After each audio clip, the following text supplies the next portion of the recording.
Welcome back. As we reported earlier, President Biden won Michigan's Democratic primary last night, but not all Democrats are on board with Biden.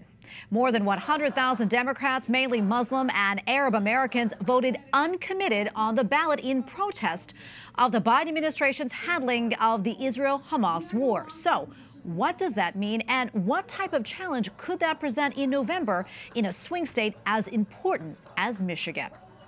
Joining us now to talk more about last night's Michigan primary is Ryan Burge, political science professor at Eastern Illinois University and creator of the Graphs About Religion Substack. Ryan, great to be with you again. So help us unpack this uncommitted vote.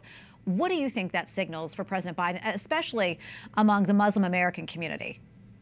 Yeah, they're very active. They're very engaged. They're very involved in the political process. And by voting uncommitted, they're showing us two things.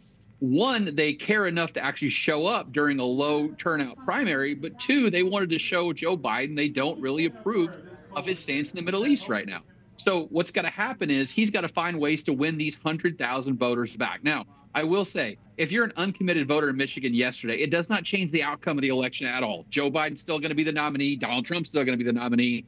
I think most of these 100,000 voters are going to realize that voting for Joe Biden gets them closer to their preferred policy over voting for Donald Trump, although some of them might stick to their guns and be ideological and either stay home on Election Day or vote for a third-party candidate like Cornel West, let's say. Yeah, let's bring that up right now. I mean, how much of a factor do you think the third-party candidates are going to be in Michigan?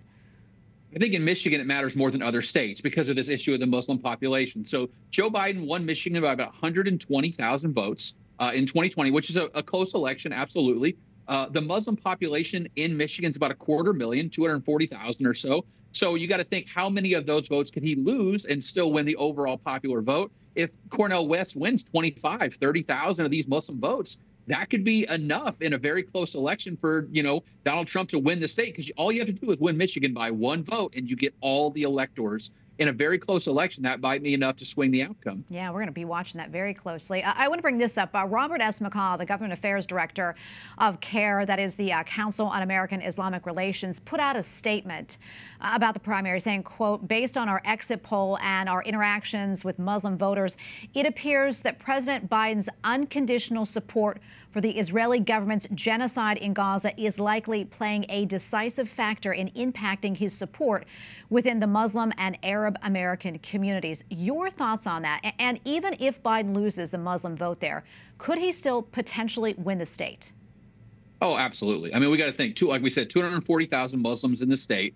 How many of them are actually eligible to vote? Because many of them have immigrated to America in their lifetimes and have not become naturalized citizens yet.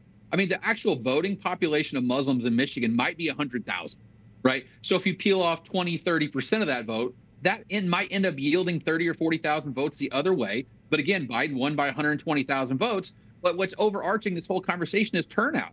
There's still a lot of other voters in Michigan that are not Muslim. So, this is going to be a high turnout election. We know that last time in 2020 was the highest turnout election we've had in generations. And it's the same two candidates. The stakes are higher in some ways. So for every reason we can believe, there's going to be a lot more turnout across the board. And that might make the Muslim story a much smaller story on Election Day in terms of actual numbers of voters. Right, almost out of time here, but quickly, before I let you go, former President Donald Trump, as you know, defeated Nikki Haley once again by really a pretty big margin there. However, despite that victory, it's reported that a solid 1/3 of Republican voters in Michigan went someone else other than Trump.